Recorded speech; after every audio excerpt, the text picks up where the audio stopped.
What do you do when you pick an adventure path but you find out that one of your players already played it or watched it being played on YouTube?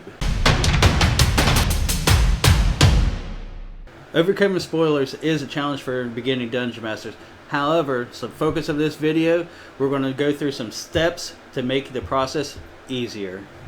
Remember, if you like this video, hit the thumbs up button and subscribe for future updates. When in doubt, talk it out. First thing that you want to do is take your player aside and talk to them.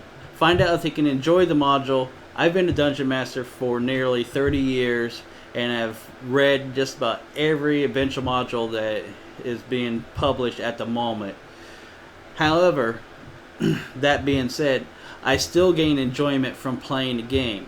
Although, not all players are as experienced as you as not using outside information. Yeah, which brings us to the delicate subject of metagaming. Think of metagaming as breaking the fourth wall in movies. Deadpool did it quite often. But what it is taking outside knowledge that your character would not know in the game. So by definition, the player having read the adventure module and then letting his character use specific information in the game to gain his advantage would be considered metagaming. Many players are willing and able to play without metagaming, that's great. But if it's difficult for your player to do that, or if you as a Dungeon Master just want to make a new experience for all your players, there are many things you can still do.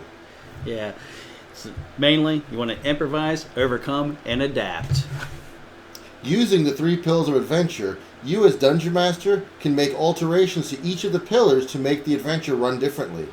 For instance, when your heroes are walking around town looking for a place to rest the night or sell the loot, and they encounter the important NPC that's mentioned in the adventure module, change them up a little bit, give them an interesting quirk. According to the adventure module, the group is to meet a friendly dwarven innkeeper. But instead of him just being friendly, make him boisterous and loud and overly affectionate where he hugs the players almost to excess. This will add a new element to the adventure module and keeps things interesting for all the players by changing little things about the NPCs and gives the adventure a new feeling, and your group may end up with the best new friend or a silly sidekick. So you want to change the theme, but not the narrative, especially when it comes to combat. When it does come to combat, many times you can just change the monsters. Swap them out for something of similar challenge, but keep it within the sense of the adventure. There would not be too much of a difference to the story if goblins attacked a village instead of kobolds. The number of attackers might change, but in the long run, it would not hurt the story. But for your players, it would be a world of difference. The goblins use a completely different tactic than the kobolds. The goblins would use hit-and-run tactics where the kobolds would rather swarm up on a single hero. This will force your players to change their tactics to adjust to the new battle scene unfolding before them. Changing the challenge of a few encounters can really keep the heroes on their toes. Instead of 4 goblins waylaying the heroes as they travel home, make it 6 or 8 bandits. The bandits will use a completely different attack style than the goblins, and the greater numbers will make the heroes choose a different battle tactic of their own. Additionally, you can change the layout of the maps of the adventure, creating a new exploration experience for the players by adding an extra hallway that was not in the original version. Moreover, you can change the environment of the map.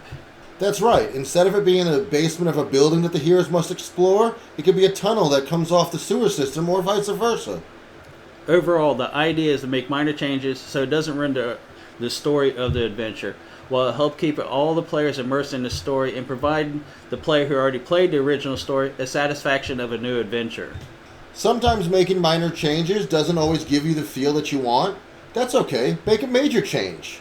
It's your world. Mold it as you feel necessary so both you and your players can have fun at the game table. Any of the minor changes we mentioned can be made at a much more significant level. Yeah. The only real limitation is your imagination. As a Dungeon Master, you can use the adventure module as a guideline and alter almost everything. The main thing is you want to have fun with the changes and make it your own. With the availability of information in the world now, it's almost impossible for players not to get spoilers on adventures. Therefore, as Dungeon Masters, we need to roll with the punches and make the appropriate adjustments to keep the game fun and exciting for everyone at the table, especially ourselves. Remember, we're a playing game and the ultimate goal is to have fun. Don't let the fact that somebody already knows what is happening ruin your experience. Make changes and make it fun for everyone. Hopefully, these few simple steps will help you overcome spoilers. How do you handle metagamers? Let us know in the comments below. And remember, if you like this video, hit the thumbs up and subscribe for future updates. Thank you, everybody. See you later.